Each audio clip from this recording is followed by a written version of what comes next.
the stories, the journey, the wild behind the scenes, and much more. I'm Dave Anthony, and I'm the host of From Garage to Stadiums. But I wanted to touch on the fact that, as you said, Mark, eloquently, each of these guys wrote songs, hit songs.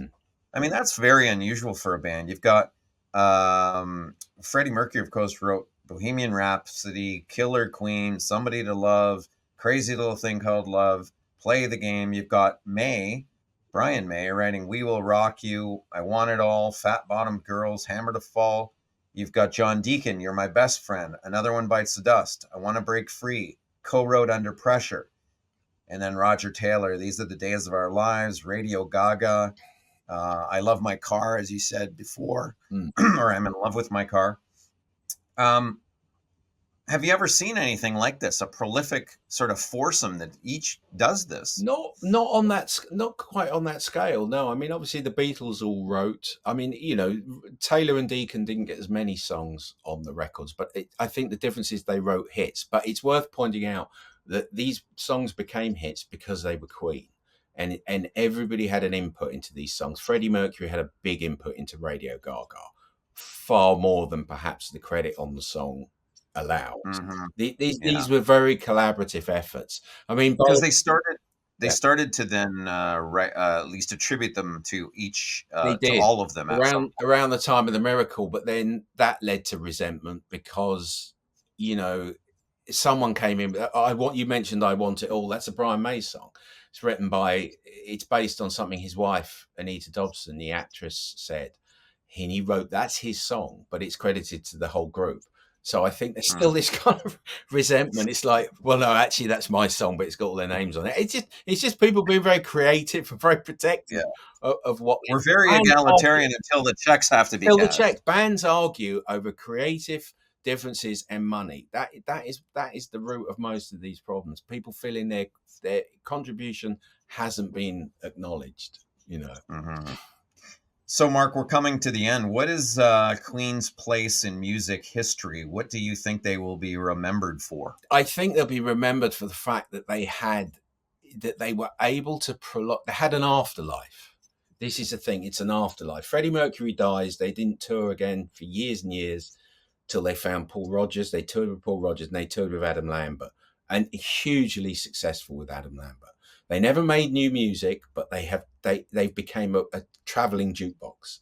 And I think in doing so, and the fact that they licensed this music to television adverts, to films, you turn on a TV advert, you turn on the television here, you'll hear a version of Flash Gordon that's used to sell Flash floor cleaner, which is a detergent. And it's, there's a guy mopping the floor to the sound of Flash. It's not Queen, but it's another version.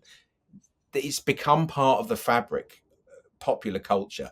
These songs are absolutely everywhere. We Will Rock You, We Are the Champions. I can't think of another group, maybe not even the Beatles, who've had such an afterlife in the fact that they have quite shamelessly licensed this music to everything and everywhere so that it's part of the world around us. And that is something they specifically wanted to do. Something Freddie Mercury said, keep the music going.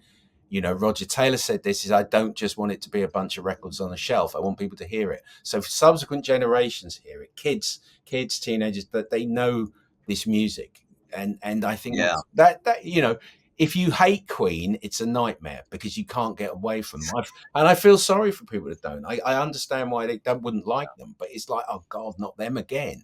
But in doing I think you're right. I mean, I want everyone in the audience, the next time you're listening to radio, television, or whatever, how many ads feature Queen songs? It's truly, as Mark said, incredible how widely. I mean, in the UK, I don't know what it's like in the States, but I mean, I did an interview with Roger Taylor, and he said, "Oh, I don't realize how much we license our music until I'm sitting at home and my mobile pings, and it's a friend of his going, you've just made even more money." And he pretended he didn't know. He goes, I don't watch a lot of commercial TV with adverts in. I don't think he thinks he's on Netflix all the time watching movies. But it's literally, if he stayed on for a couple of hours on an average night on commercial TV here in the UK, he will hear his songs.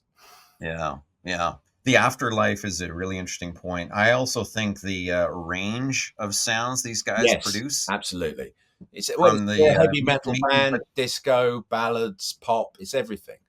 I think the only unbelievable. thing they never didn't really tackle was reggae, and that's about Mm, the only thing.